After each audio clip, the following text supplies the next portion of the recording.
Hey everyone, so before this video gets started, if you're an Uber driver or a Lyft driver or a gig worker and you want to get guaranteed pay every single time you go out and drive, there's this new app called Solo, and when you use the link below to sign up, they're actually just going to give you $10 simply for trying out the app, totally for free, anywhere in the country. It's free to sign up, and you can get access to mileage tracking, expense tracking, help with your taxes. This awesome app Solo, you can download it right now, get 10 bucks, and again, get access to guaranteed pay. Let's get started with the video. DoorDash is doing massive layoffs. Oh, we kind of already did just touch on this, but DoorDash is laying off 1,250 employees to rein in operating expenses. DoorDash is, you want to read that real quick?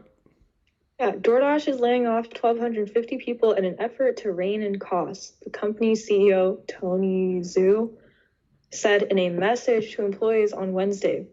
His message notes that the pandemic presented unprecedented opportunities to serve merchants and consumers, and as a result, DoorDash sped up hiring to catch up with growth.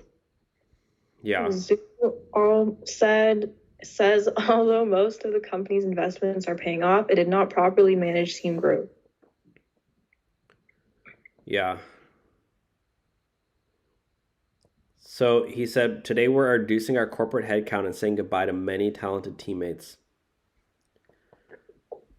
You know, I actually saw this guy speak he came to one of my classes at Berkeley. Cool. At Berkeley. Oh. Because he actually went to Berkeley.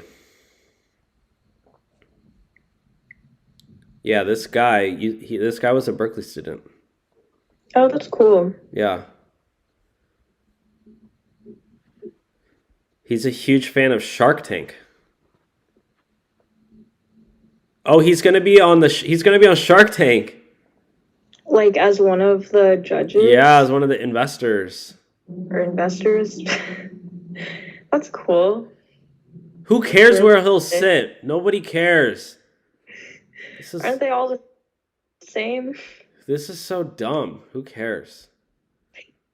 Like, what's the point? DoorDash. Oh yeah, we really care about our drivers. We're talking about Shark Tank. What chair is he gonna sit in? Oh, what color? People that are getting laid off are just gonna apply to like Grubhub or like Instacart. Yeah, pretty much. That's what I would do. Yeah. Go apply to all the 20 other delivery apps. Yeah. Imagine one of the guys who got laid off, he starts a business and then goes on to Shark Tank and then pitches, and then Tony invests in his company.